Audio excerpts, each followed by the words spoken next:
विकसित भारत के लक्ष्य को हासिल करने में महिलाओं की भूमिका को अहम बताते हुए प्रधानमंत्री नरेंद्र मोदी ने बिहार में लॉन्च की मुख्यमंत्री महिला रोजगार योजना, जिसमें 75 लाख महिलाओं के खाते में ट्रांसफर हुए 10-10 हजार रुपए। पीएम ने कहा, इस योजना से लखपति दीदी अभियान को भी मजबूती मिलेगी। ठीक नवरात्र के बीच बिहार में महिला रोजगार योजना लॉन्च करके पीएम मोदी ने आधी आबादी को एक नई उम्मीद का रास्ता दिखाया है, जिसमें स्वरोजगार के नए अवसर बनेंगे। पहले 10,000 की आर्थिक मदद, इसके बाद 2 लाख रुपए की आर्थिक सहायता दी जाएगी। कैसे बिहार से वो महिला उद्यमी बिहार के साथ साथ देश को भी और सशक्त बनाएंगी, जो कभी मूलभूत जरूरतों से भी वंचित थी। इसी पर हम आज करेंगे चर्चा। मैं हूं रमा त्यागी, मेरे साथ जुड़ेंगे खास मेहमान भी।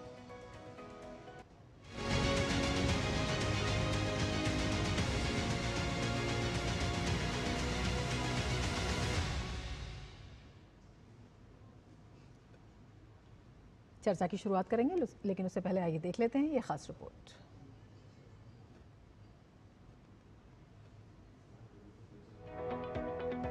रमन्ते तत्र देवता, यानी जहां नारी की पूजा होती है वहां देवता निवास करते हैं। नारी शक्ति मोदी सरकार की योजनाओं के केंद्र में रही है। इसी भावना के साथ महिलाओं को राष्ट्र निर्माण की धुरी मानते हुए प्रधानमंत्री नरेंद्र मोदी ने बिहार में मुख्यमंत्री महिला रोजगार योजना का शुभारंभ किया। इस योजना के तहत 75 लाख महिलाओं के बैंक खातों में 10,000 रुपए की राशि भेजी गई। महिलाएं इस राशि की मदद से कृषि, पशुपालन, हस्तशिल्प, सिलाई बुनाई और इस तरह के अन्य कामों की मदद से अपने को और अपने परिवार को सशक्त कर सकती हैं। काम अच्छा होने पर महिलाओं को 2 लाख रुपए की वित्तीय सहायता आगे और दी जाएगी। प्रधानमंत्री मोदी ने उम्मीद जताई कि ये योजना लखपति दीदी अभियान को नई मजबूती देगी। केंद्र सरकार ने देश में 3 करोड़ लखपति दीदी बनाने का लक्ष्य रखा है। 2 करोड़ से अधिक बहनें अब तक लखपति दीदी बन चुकी हैं। और जिस तरीके से बिहार की डबल इंजन की सरकार इस योजना को आगे बढ़ा रही है, मेरा पक्का विश्वास है कि वो दिन दूर नहीं जब देश में सबसे ज्यादा लखपति दीदी ये मेरे बिहार में ही होगी। प्रधानमंत्री नरेंद्र मोदी ने बिहार की महिलाओं को भरोसा दिलाया कि इस योजना का लाभ हर परिवार की एक महिला को मिलेगा। उन्होंने याद दिलाया कि पूर्व की सरकारों में भ्रष्टाचार इतना गहरा था कि दिल्ली से भेजा गया 1 रुपया भी पूरा लाभार्थी तक नहीं पहुंचता था। ये जो आजकल लूट की चर्चा चल रही है ना, पहले एक प्रधानमंत्री ने कहा था कि दिल्ली से 1 रुपया भेजते हैं तो सिर्फ 15 पैसा पहुंचता है, 85 पैसे कोई पंजा मार लेता था। आज जो पैसे भेजे जा रहे हैं ना, पूरे 10,000 रुपये आपके खाते में जमा होंगे। 1 रुपया कोई मार नहीं सकता है। गरीब से लेकर डॉक्टर और आईएएस परिवार तक आरजेडी नेताओं के अत्याचार से कोई नहीं बचा था।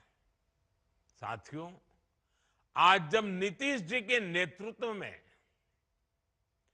कानून का राज लौटा है, तो सबसे ज्यादा राहत मेरी माताओं, बहनों, बेटियों ने, महिलाओं ने महसूस की है। मुख्यमंत्री महिला रोजगार योजना के शुभारंभ के दौरान प्रधानमंत्री मोदी ने महिला लाभार्थियों से बातचीत की। इस दौरान लाभार्थियों ने प्रधानमंत्री को स्नेहपूर्वक भैया कहकर संबोधित किया, जो उनके और पीएम मोदी के बीच सहज जुड़ाव को दिखाता है। प्रधानमंत्री ने लाभार्थी महिलाओं से अपील की कि वे अन्य महिलाओं को सरकारी योजना का लाभ लेने के लिए प्रेरित करें। Bureau report, DD news.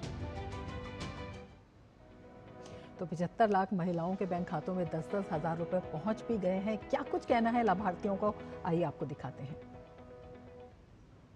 हम लोग के तो ऐसा लग रहा है कि अब बाहर निकलने का हम लोग के मौका मिल रहा है। हम लोग कभी बाहर नहीं निकले हैं, अब बाहर निकलने का हमको मौका मिल रहा है।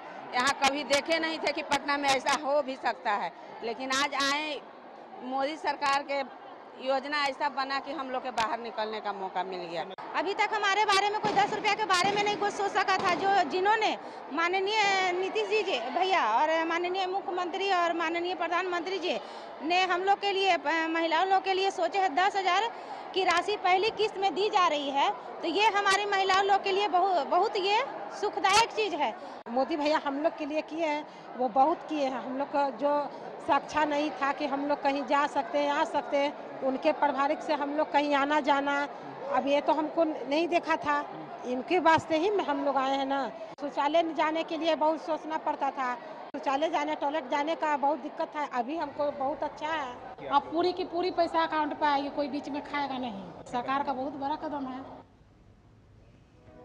तो महिला लाभार्थी बेहद खुश हैं और उनकी खुशी का एक जो कारण निकल कर आया वो ये भी है, उनका कहना है कि अभी तक किसी ने उनके लिए इस तरह रोजगार का माध्यम नहीं सोचा, सशक्तिकरण की वो राह नहीं सोची जो आज सोची गई है और उसका फायदा भी उन्हें तुरंत मिल गया है। इसी पर चर्चा करेंगे। हमारे साथ हमारे खास मेहमान जुड़ गए हैं। हमारे साथ हमारे संवाददाता कुमार आलोक भी जुड़े हुए हैं और हमारे साथ आदिति टंडन जुड़ी हुई हैं, एसोसिएट एडिटर हैं द ट्रिब्यून की। कुमार आलोक, सबसे पहले आपके पास आना चाहेंगे। नवरात्र पर प्रधानमंत्री का जो ये उपहार है वहाँ पर महिलाओं को अपने आप में कितना खास है और किन मायनों में ये खास है, ये भी आपसे समझना चाहेंगे। देखिए, अगर सरकार की हम बात करें, जब 2005 में एनडीए की सरकार बनी, तो एनडीए की सरकार जब बनी तो नीतीश कुमार और एनडीए का जो गठबंधन था उनके सामने बहुत बड़ी चुनौती थी, क्योंकि उसके पहले का जो 15 साल का राज था, आपको पता होगा, भली भांति पता होगा कि किन शब्दों का प्रयोग किया जाता था उस राज के बारे में। तो उसके बाद से पूरी अर्थव्यवस्था एकदम पटरी से बाहर थी और उसके बाद एनडीए सरकार ने काम करना शुरू किया और सबसे ज़्यादा जो फोकस था वो महिलाओं पर था। आप देखेंगे कि साइकिल योजना, जब बच्चियाँ साइकिल से स्कूल जाने लगी, फिर उनके लिए पोशाक की व्यवस्था की गई और उसके बाद निकाय चुनाव में जो रिजर्वेशन 50% दिया गया महिलाओं को, इसके अलावा सरकारी नौकरियों में आरक्षण दिया गया, विशेषकर महिलाओं को पुलिस बल में विशेषकर आरक्षण दिया गया। और उसी की कड़ी में अगर आप देखें, आज जब वीडियो कॉन्फ्रेंसिंग से प्रधानमंत्री महिलाओं से बात कर रहे थे तो एक महिला ने कहा कि मैं वैसी महिला हूँ जो आज मुझे 10,000 मेरे खाते में आया है, तो मैंने साइकिल भी चढ़ा है। नीतीश कुमार और एनडीए की सरकार ने जो साइकिल स्कूल में दिया था उसकी भी हमने सवारी की है और पोशाक भी हमने पहना है। नीतीश कुमार जो स्कूलों में पोशाक दिया जाता है और उसके बाद आज हम 10,000 रुपया जो हमारे अकाउंट में आया है और हम ये आशा सारी महिलाओं से, बहुत सारी महिलाओं से हमने बातचीत की। एक तो पहले से जीविका जो संस्था बनाई गई थी 2006 में, वो आज एक आंदोलन का रूप ले चुका है बिहार में और आप गली गली अब जहाँ भी जाएंगे, शहरों में या आप ग्रामीण इलाकों में जाएंगे तो ये जीविका की जो महिलाएं हैं, जीविका की जो दीदियाँ हैं, एकदम उनको तरह तरह के जो स्वयं सहायता समूह के माध्यम से वो छोटे छोटे रोजगार करके अपने पैरों पर खड़ी है। और आज ये जब 10,000 की राशि उनके खाते में गई है तो आप ये मानिए कि मैंने बहुत सारे जीविका दीदियों से बात की तो उनका कहना था कि अब हमारा लक्ष्य है कि 10,000 से जो हम कोई तो पहले से बहुत सारी महिलाएं पहले से ही रोजगार कर रही हैं, अब उनके रोजगार भी 10,000 प्लस होगा और उसके बाद वो कॉन्फिडेंट हैं कि आने वाले दिनों में जब हमारा रोजगार बढ़ेगा तो 2 लाख रुपए की राशि, जैसा कि प्रधानमंत्री ने कहा है, जैसा कि मुख्यमंत्री ने कहा है, जैसा कि बिहार सरकार ने कहा है कि वो 2 लाख रुपए की सहायता दिया जाएगा जब उनका बिजनेस और डेवलप होगा। तो आज का दिन हम समझते हैं कि बिहार के महिलाओं के लिए, विशेषकर महिलाओं के लिए एक ऐतिहासिक दिन था और ये एक शुरुआत है आत्मनिर्भर बनने की, स्वावलंबी दिशा में आगे बढ़ने की। तो अब देखना होगा कि आने वाले दिनों में जो हमारा जो महिला एक मील का पत्थर जो है वो कायम किया गया है, वो ऐसे हासिल करती है। अदिति जी, आपसे समझना चाहेंगे, केवल महिलाओं को 10,000 रुपए ही नहीं मिल रहे बल्कि जो 2 लाख की सहायता है वो आगे जब वो अपने व्यवसाय का विकास करेंगे और इसके साथ ही उनकी हैंड होल्डिंग भी की जाएगी, उन्हें प्रशिक्षण भी दिया जाएगा। अपने आप में जब प्रधानमंत्री कहते हैं महिलाएं राष्ट्र निर्माण की धुरी है, उस धुरी को कितना मजबूत किया जा रहा है? देखिए, सबसे इम्पोर्टेंट जो प्रधानमंत्री का आज वक्तव्य था वो ये था कि जब महिला प्रोग्रेस या एडवांस करती है, जब महिला सशक्त और समर्थ होती है तो पूरा समाज सशक्त और समर्थ होता है। तो इसी कड़ी को आगे ले जाते हुए प्रधानमंत्री ने जो आज अनाउंसमेंट की उसकी सबसे इम्पॉर्टेंट चीज़ ये है कि 10,000 रुपये सीड मनी के तौर पर महिलाओं को दिए गए हैं और उद्यमी बनने के लिए महिलाओं को प्रोत्साहन दिया जा रहा है। उनको ये कहा जा रहा है कि आप कोई किराना की दुकान लगाइए या कुछ स्टेशनरी की शॉप खोलिए या कुछ ईटरी छोटी सी चलाइए, आप अपने पैरों पर खड़ी होइए, स्वावलंबी होइए। सो फाइनेंशियल इंडिपेंडेंस जो है वो बहुत इम्पॉर्टेंट है एक महिला की ग्रोथ के लिए और फिर समाज की ग्रोथ के लिए। प्लस उसके बाद जैसा कि आपके संवाददाता ने बताया कि 2 लाख की एडिशनल सहायता का प्रॉमिस है कि अगर आपका कारोबार चल पड़ेगा और ये दिखाई देगा कि आप ऑलरेडी उससे बहुत कुछ कर पा रही हैं और समाज में भी कंट्रीब्यूट कर पा रही हैं, तो आप वो 2 लाख भी अवेल कर सकती हैं। ये कोई वन ऑफ स्कीम नहीं है, ये भाजपा और जो एनडीए शासित सरकारें हैं वहाँ पर हम देख रहे हैं कि बहुत पिछले एटलीस्ट 3-4 सालों से हम महसूस कर रहे हैं कि बहुत सारी प्रो विमेन स्कीम्स को लॉन्च किया गया है और जो कैश बेनिफिट ट्रांसफ़र है उसकी एक प्रूवन ट्रैक रिकॉर्ड है। आप शुरुआत से लेकर अभी तक देखेंगे जब जब एक कैश ट्रांसफ़र किसी भी सेगमेंट ऑफ सोसाइटी को दिया गया है उससे वो सेगमेंट सशक्त हुआ है, उसको अपना जीवन सुधारने की और आर्थिक क्षमता बढ़ाने की शक्ति मिली है। जैसे किसानों के लिए किसान सम्मान निधि, उसके ऊपर भी बहुत स्टडीज़ हुई हैं जिन्होंने ये बताया है कि थोड़े से कैश सपोर्ट से आप एक बहुत बड़ा परिवर्तन ला सकते हैं। और महिलाओं का तो हमको पता है, आप 10,000 रुपये महिला को देने का मतलब है बहुत सारा पैसा आपने दे दिया, क्योंकि एक एक रुपया बचाने की क्षमता एक महिला में होती है। और महिला से बेहतर ये कोई नहीं जानता कि कॉस्ट इफ़ेक्टिव एक्सपेंडिचर जिसको कहते हैं कि कैसे एक पैसा बहुत अच्छे से खर्च किया जाए, वो किस तरीके से खर्च किया जाए। तो ये बहुत बड़ा एक कैश ट्रांसफ़र था आज, कम से कम 75 करोड़ एक साथ गए। और एक बहुत इम्पॉर्टेंट आंकड़ा जो है कि करीब 3 करोड़ महिलाएं हैं जो वोटर्स हैं बिहार में, उसमें से करीब आप समझिए 20% महिलाओं को आज ये कैश ट्रांसफ़र सपोर्ट दी गई है। बिल्कुल, अगर इसे वोटर्स से अलग भी रखा जाए तो अपने आप में एक बड़ा जो सामाजिक परिवर्तन है वो एक दिखाई देता है। हमारे साथ शिशिर सिन्हा भी जुड़े हुए हैं, वरिष्ठ आर्थिक पत्रकार है। शिशिर, आपसे समझना चाहेंगे, प्रधानमंत्री ने कहा 3 करोड़ लखपति दीदी बनाने का लक्ष्य रखा गया, 2 करोड़ बन चुकी हैं। अब ये जो योजना है वो लखपति दीदी जो मिशन है उसमें कितनी बड़ी एक कड़ी साबित होगी? देखिए, बिहार में हमारे सामने कई सक्सेस स्टोरी है। जैसे मशरूम की बात करें या शहद की बात करें, उसमें महिला उद्यमियों ने काफी अच्छा काम किया। खास तौर पे उत्तरी बिहार में अगर आप चले जाएं तो वहां पर काफी अच्छी प्रगति इन क्षेत्रों में दिखने को देखी जा रही है। एक और बात यहाँ पर अहम है कि जो कुटीर और लघु उद्योग हैं या अत्यंत जो सूक्ष्म उद्योग है जिनको हम लोग micro small and tiny industries कहते हैं, वो इंडस्ट्रीज का उन उद्योगों के लिए भी विकास की काफी अच्छी संभावनाएं हैं। देखिए, अगर बड़े उद्योग अचानक रातों रात जिसे कहते हैं ना नहीं लगाए जा सकते हैं, तो ऐसे में इस बात की जरूरत होती है कि जो छोटे उद्योग हैं जो अत्यंत सूक्ष्म है उनको बढ़ावा दिया जाए। और ये जो कोशिश है जहां पर आप 2 लाख रुपए एक बड़े पैमाने पर जब आप पहुंच जाते हैं आपको मदद दी जाएगी और शुरू में आपको 10,000 रुपए दिए जाएंगे, तो एक तरीके से आप इस 10,000 रुपए को सीड कैपिटल कहिए, जहां पर महिला उद्यमिता को सीड कैपिटल के जरिए अपने कारोबार को स्थापित करने में और उसे आगे बढ़ाने में मदद मिलेगी। अदिति ने जैसी बात कही कि ईटरीज की बात है या किराना स्टोर की बात है, उसके साथ आप ये भी जोड़ लीजिए कि बहुत सारे जो इस तरह के एग्रीकल्चर रिलेटेड अलाइड एक्टिविटीज हैं, सहायक गतिविधियां हैं, उनके लिए भी उद्यमिता को बढ़ावा मिल सकता है और हमारे पास उसके उदाहरण मौजूद हैं। तो मुझे लगता है कि ये जो 10,000 रुपए और फिर बाद में 2 लाख रुपए के जरिए जो मदद दी जा रही है वो महिला उद्यमिता के साथ साथ एक जिसे कहा जाए कि बिहार में पूरे एक उद्यमिता का माहौल है, स्थानीय स्तर पर, सूक्ष्म स्तर पर बढ़ावा देने में मदद करेगी। बिल्कुल, चर्चा हम जारी रखेंगे इसी पर, लेकिन वक्त हो चला एक ब्रेक का। आप जुड़े रहिए डीडी न्यूज के साथ।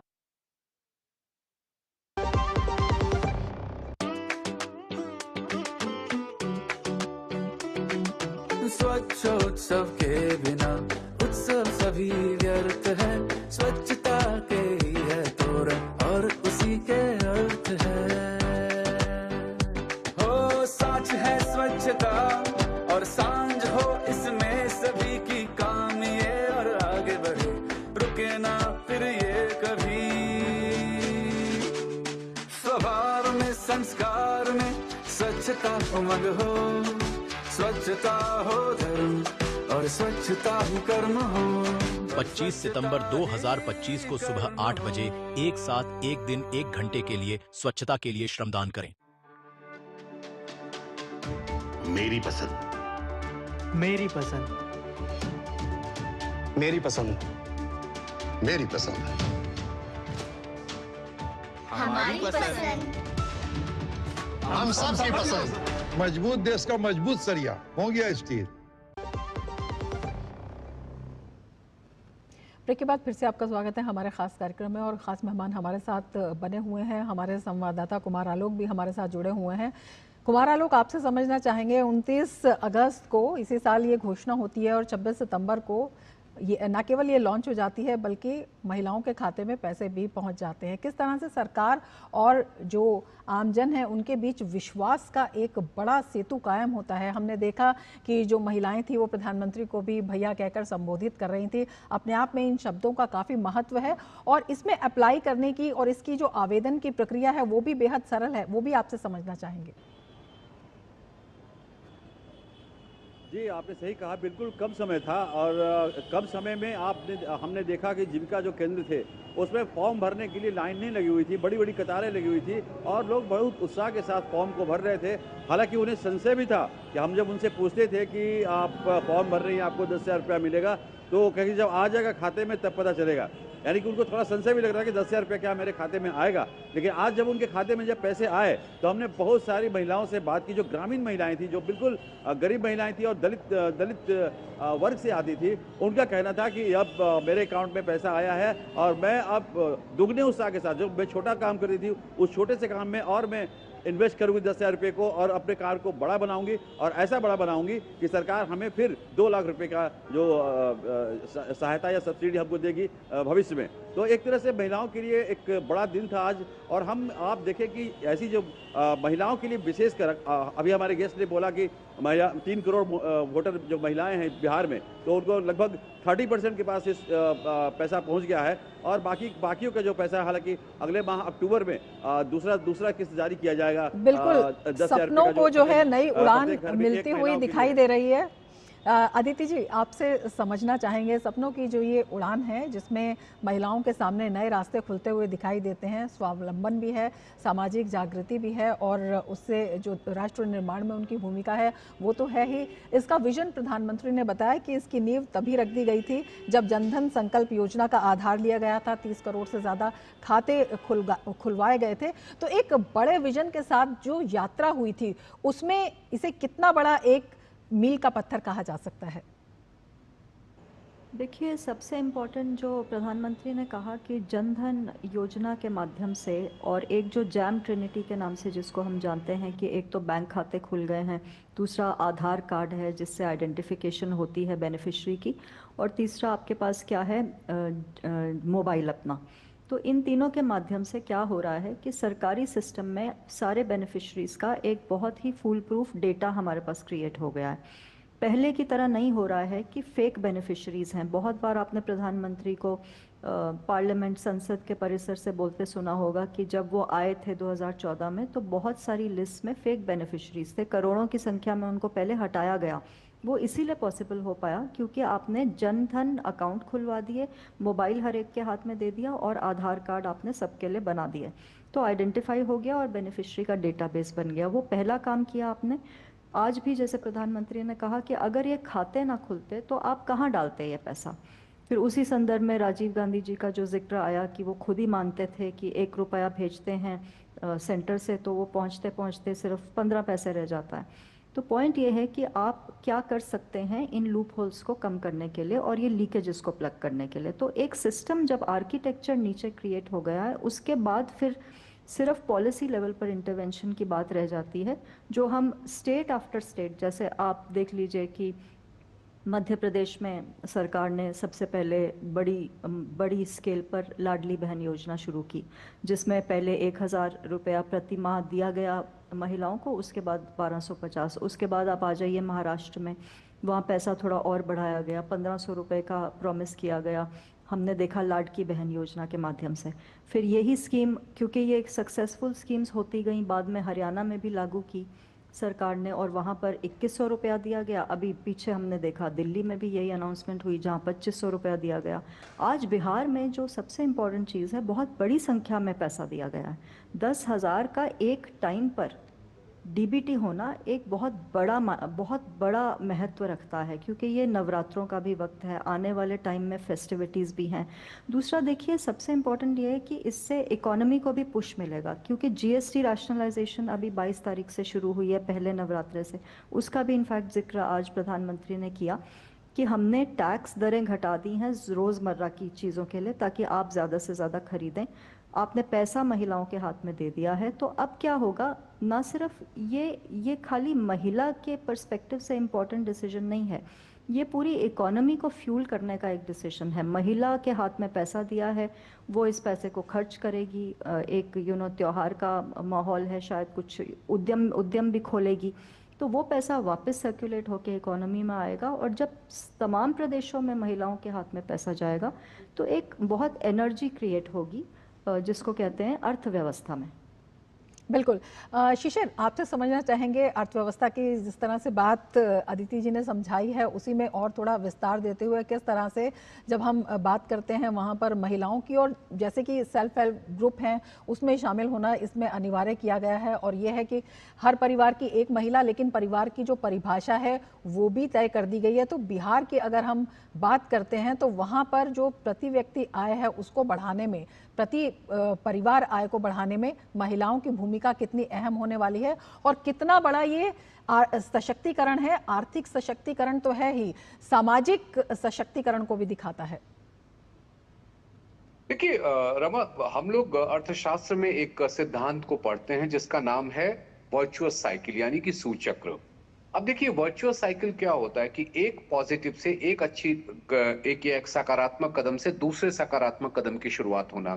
जब आप महिलाओं के हाथ में पैसे दे रहे हैं, वो खर्च कर रही हैं, यानी कि बाजार में मांग बढ़ेगी, मांग बढ़ेगी तो कंपनियां उत्पादन बढ़ाएंगी, उत्पादन बढ़ाएंगी तो रोजगार के नए मौके बन सकते हैं, रोजगार के नए मौके बनेंगे तो लोगों के हाथ में और पैसा आएगा।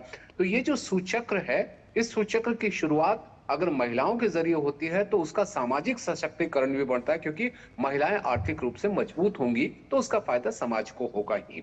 दूसरा एक बड़ा मुद्दा ये भी है कि इस तरह के जो योजनाएं हैं, इससे अर्थव्यवस्था के औपचारिकरण यानी कि फॉर्मलाइजेशन को मदद मिलती है।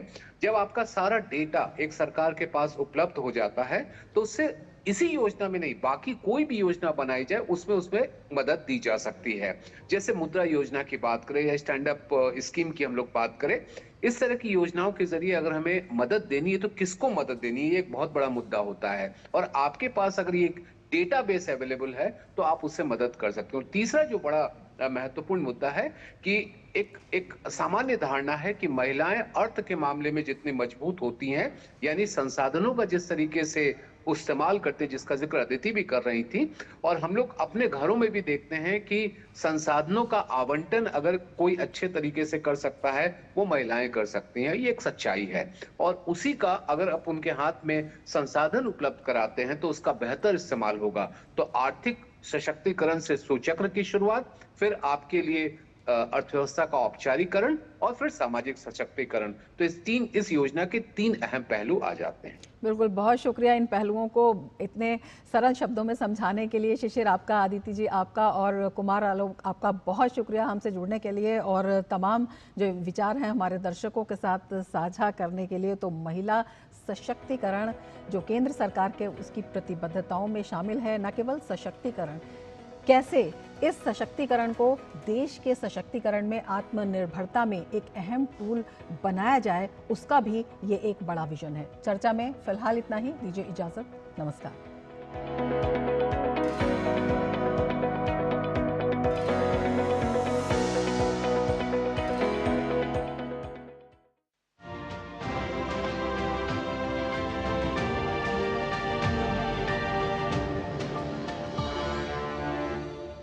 चर्चा में के प्रायोजक